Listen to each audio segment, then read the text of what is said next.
ونعوذ بالله من شرور أنفسنا ومن سيئات أعمالنا من يهده الله فلا مضل له ومن يضلله فلا هادي له ونشهد أن لا إله إلا الله وحده لا شريك له ونشهد أن سيدنا مولانا محمدا عبده ورسوله أما بعد أعوذ بالله من الشيطان الرجيم بسم الله الرحمن الرحيم طلب العلم فريضة على كل مسلم والمسلمات صدق الله المولانا العظيم وبلغنا رسوله النبي الكريم ونحن على ذلك لمن الشاهدين والشاكرين والحمد لله رب العالمين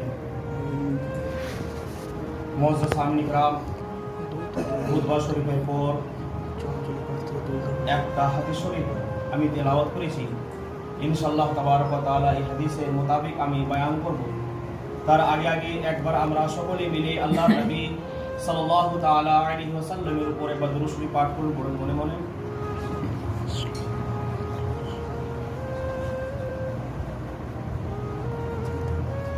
মোअज़्ज़ज़ সামনে কিরাম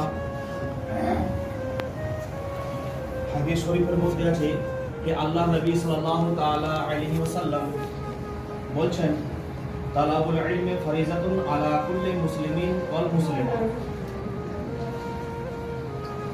ইলম গ্রহণ করা ইলম শিক্ষা সমস্ত মুসলমান নারী এবং পুরুষদের উপর ফরজ আছে মুআজ্জাজ সামনে কিরাম ইলম শিক্ষা গ্রহণ করা আল্লাহ নবী সাল্লাল্লাহু তাআলা আলাইহি সাল্লাম এই জন্য ফরজ করেছেন মানুষ যতক্ষণ ইসলামিক কালচার ইসলামিক শিক্ষা যতক্ষণ পর্যন্ত গ্রহণ না করবে ততক্ষণ পর্যন্ত মানুষ জানতে পারবে না যে কোন জিনিসটা ফরজ কোনটা ওয়াজিব কোনটা সুন্নত কোনটা সুন্নতে মুআক্কাদা কোনটা সুন্নতে গায়র মুআক্কাদা কোনটা নফল কোনটা হারাম কোনটা হালাল কোনটা নফল কোনটা মুস্তাহাব জানতে পারবে ইলম শিক্ষা ইলম গ্রহণ করা বলা হয়েছে যে হযরতে আহমদ বিন হাম্বল রাহমাতুল্লাহ আলাইহি উনি বলছেন যে আমি এক জায়গায় আমি রাস্তায় গেছিলাম যেতে যেতে কি দেখছি যে একটা পুকুরের মধ্যে সেই পুকুরের মধ্যে দেখছি ছেলেও গোসল করছে মেয়েরাও গোসল করছে কিন্তু শরীয়তের মধ্যে যখন আমি সেই পুকুরের মধ্যে যখন আমি গোসল করতে গেলাম তখন কি দেখছি যে আমি শরীয়তের মোতাবেক যতক্ষণ পর্যন্ত মানুষকে শরীর ঢাকা আদেশ দিয়েছেন তত পর্যন্ত আমি শরীর ঢেকেছিলাম নাভির উপর থেকে নিয়ে ঠোঁটের নিচে পর্যন্ত কিন্তু সেই পুকুরের মধ্যে আমি দেখছি কিছু নারীরাও সেখানে গোসল করছে গা ধুচ্ছে সেখানে কিছু পুরুষরাও গা ধুচ্ছে কিন্তু তারা সেটা জানে না যে গোসল কাপড় কতদূর পর্যন্ত পরতে হবে কতদিন দূর পর্যন্ত পরতে নেই ঠোঁটের উপর কাপড় তুলে গা ধুচ্ছে সেইখানে তো হযরত আহমদ বিন হাম্বল উনি কি করলেন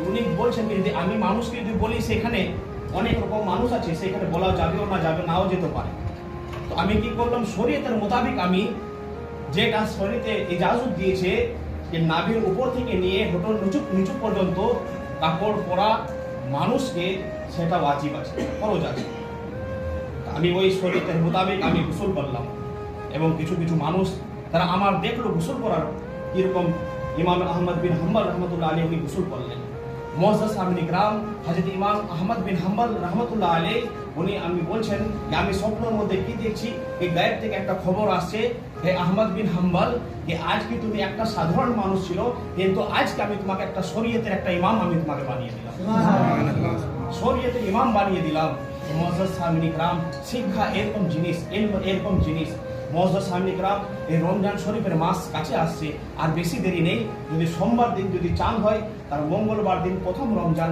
প্রথম রোজা হবে আর প্রথম তারাবি সোমবার দিন হবে যদি চাঁদ হয় যদি চাঁদ না হয় তাহলে মঙ্গলবার দিন প্রথম তারাবি বুধবার দিন প্রথম রোজা চাঁদের উপর ডিপেন্ড করবে মুআজ্জাজ সামনে কিরাম দেখুন আমরা নামাজ পড়ছি আমরা রোজা রাখছি কিন্তু নামাজ পড়ার তরিকা আমরা জানি না রোজা রাখছি রোজা রাখার আমরা তরিকা জানি না রোজা রাখার সব থেকে একটা যেটা বড় ভুল বলবো আমি কাল হাসরের ময়দানে যখন বিচার হবে রোজাদার দিকে ডাকা হবে তার 100%-এর মধ্যে বলছে 60% রোজাদের রোজা আল্লাহ তাবারক ওয়া তাআলা কবুল করবেন।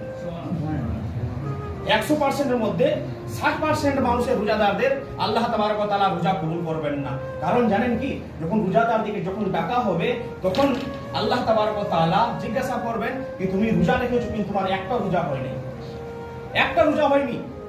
তখন সে জিজ্ঞাসা করছে, আল্লাহ আমি রোজা রেখেছি, আমি সেহরি খেয়েছি, আমি ইফতার করেছি, যতক্ষণ পর্যন্ত 14 ঘন্টা হোক বা 15 ঘন্টা হোক আমি রোজা রেখেছি, না খেয়ে আমি থেকেছি, আমি উপাস থেকেছি, আল্লাহ তাবারক ওয়া তাআলা আমার রোজা কিসের জন্য হয় নাই? তখন আওয়াজ আসবে যে শোনো, তুমি রোজা রেখেছো, তুমি সেহরি খেয়েছো, তুমি ইফতার করেছো, কিন্তু তুমি সেহরি খাওয়ার সময় তুমি ঠিক সময়টা, সঠিক সময়টা তুমি জানতে পারো নাই। সঠিক সময়টা হচ্ছে যখন সেহরির সময় যখন শেষ হয়ে যায়, তোমরা ভাবো কি সেহরির সময় শেষ হয়ে গেছে, কিন্তু আজান যতক্ষণ পর্যন্ত না হবে ততক্ষণ পর্যন্ত সেহরি খাওয়া হবে। সেহরির ওয়াক্ত শেষ হয়ে গেছে, মাইকে বলা হয়েছে সেহরির সময় শেষ, আর কিছু খাবেন না, 5 মিনিট পর আজান হবে, কিন্তু তোমরা ভেবেছো এখনো 5 মিনিট সময় বাকি আছে, এখন 5 মিনিট পর আজান হবে, আজান পর্যন্ত আমাদের খাওয়া হবে। তখন তোমরা সেহরির সময় শেষ হয়ে গেছে, কিন্তু তারপরে তোমরা সেহরি খেয়েছো, সেই জন্য তোমাদের একটা রোজা কবুল হবে না। সেটা আমাদের সব থেকে বড় ভুল, হয় না? সব জায়গায় আমি দেখেছি এই ভুলটা হয়। মানুষ ভাবে যে সেহরির সময় শেষ হয়ে গেছে, মানুষ মাইকে বলে আর কেউ কিছু খাবেন না, সেহরির সময় শেষ হয়ে গেছে, কিছুক্ষণ পর বা 5 মিনিট পর আজান হবে ফজরে। তো মানুষ ভাবে যে সেহরির সময় শেষ বলেছে, কিন্তু ভাবে না কি শেষ হয়েছে তো শেষ হয়ে গেছে, ভাবে কি না যতক্ষণ পর্যন্ত ফজরের আজান না হবে ততক্ষণ পর্যন্ত খাওয়া যাবে। কিন্তু না, সেহরি যখন শেষ হয়ে যায় তখন ফজর ওয়াক্ত সঙ্গে সঙ্গে চালু হয়ে যায়। এবার ফজর ওয়াক্ত কোন জায়গায় 2 মিনিট পর আজান হয়, কোন জায়গায় 5 মিনিট পর আজান হয়, কোন জায়গায় 10 মিনিট পর আজান হয়। তো আজান যখন হয় তখন ফজর ওয়াক্ত চালু হয়ে যায়। যেমনই সেহরির ওয়াক্ত শেষ হয় 1 সেকেন্ডও সময় লাগে না, ফজর ওয়াক্ত চালু হয়ে যায়। আজান হয় 5 মিনিট পর আজান হয়। মানুষ ভাবে কি না যতক্ষণ পর্যন্ত এখন সেহরির সময় আজান হয় না ততক্ষণ পর্যন্ত আমি সেহরি খাবো, খেতে পাবো। তো মানুষ কি করে তাড়াতাড়ি করে ঘুমিয়ে থেকে যায় বা উঠেও যায়, তো ভাবে কি না একদম লাস্ট টাইম পর্যন্ত আজান যখন মাইকে ফুঁকবে, আজান দিবে, তখন আমি পানিটা পান করবো, পানি খাবো। কিন্তু না, সেহরি এরকম একটা রোজা হবে না। মানুষ দেখুন, আমরা 14 ঘন্টা 14.5 ঘন্টা 15 ঘন্টা যদি আমরা উপাস থাকতে পারি, রোজা রাখতে পারি, ওই 5 মিনিট 10 মিনিট আগে যদি আমরা পানি টানি যদি খেয়ে আমি এরকম ফ্রি হয়ে থাকি, তার কোনো উপায় কোনোই নাই, আরাম থেকে রোজা রাখা হবে।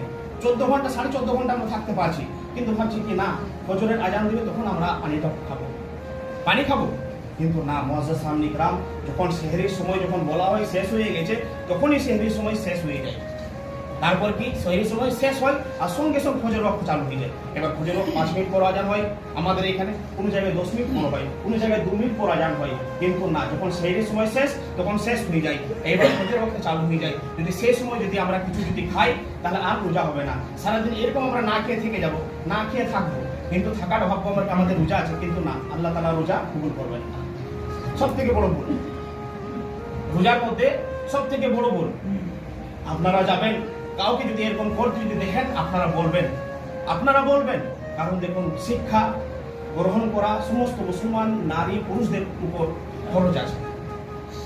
যতক্ষণ পর্যন্ত আমরা শিক্ষা এলম যতক্ষণ পর্যন্ত আমরা না জানবো, যতক্ষণ আমরা না শিখবো, ততক্ষণ পর্যন্ত আমরা জানতে পারবো না কোনটা কি রকম সহি তরিকা আছে, রোজা রাখার তরিকা কি আছে, নামাজ পড়ার তরিকা কি আছে, মসজিদে দাখিল হওয়ার তরিকা কি আছে, মসজিদে বসার তরিকা কি আছে, মসজিদ থেকে বেরোবার তরিকা কি আছে, বাড়িতে দাখিল হওয়ার তরিকা কি আছে, বাড়ি থেকে যখন বাইরে যাব, বাড়ি থেকে বাইরে যাওয়ার তরিকা কি আছে। সব জিনিসের আল্লাহ নবী সাল্লাল্লাহু আলাইহি সাল্লাম নিজের জীবনে, নিজের জিন্দেগিতে উনি দেখিয়ে দিয়েছেন যে মানুষ কিরকম, আমার উম্মতিরা কিরকম নিজের জীবন, নিজের জিন্দেগি কিরকম কাটাইতে হবে। আল্লাহ নবী সাল্লাল্লাহু আলাইহি সাল্লাম নিজের 63 বছরের মধ্যে সবকিছু দেখিয়ে দিয়েছেন।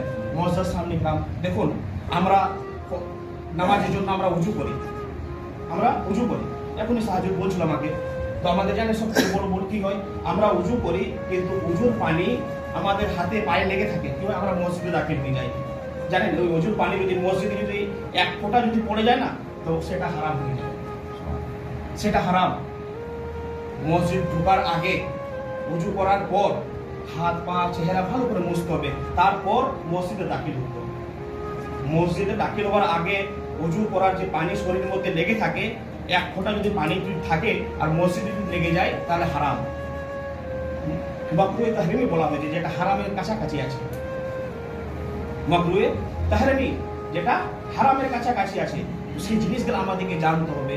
হ্যাঁ, মসজিদে উজু করার তরিকা কি আছে, মসজিদে দাখিল হবো, মসজিদে দাখিল হওয়ার পর কীরকম দাখিল হতে হবে, কীরকম মসজিদে ঢুকতে হবে, মসজিদে যখন ঢুকে যাব মসজিদে নামাজ পড়বো, নামাজ পড়ার তরিকা কি আছে সেরকম নামাজ পড়তে হবে। নামাজ পড়ার পর মসজিদে যখন বসবো কীরকম বসতে হবে সেরকম বসতে হবে।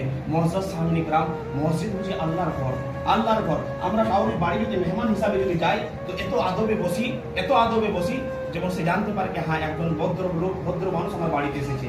কিন্তু আল্লাহ তাআলার যখন বাড়িতে আমরা আসি, ঢুকি যখন, তখন আমরা ভুলে যাই কার বাড়িতে আমরা এসেছি, কার ঘরে আমরা এসেছি। মসজিদ সামনে গ্রাম এরকম একটা আল্লাহর ঘর আছে। আপনি কাউরে যদি বাড়িতে, কাউরি ঘরে যদি আপনি বারবার যদি যাবেন, আসা যাওয়া করবেন, সে বাড়িতে আপনার ইজ্জত থাকবে না। কিন্তু এই ঘরে আপনি যতই আসবেন ততই আল্লাহ তাবারক ওয়া তাআলা আপনার ইজ্জত বাড়িয়েছে, ইজ্জত বাড়িয়ে দিবেন।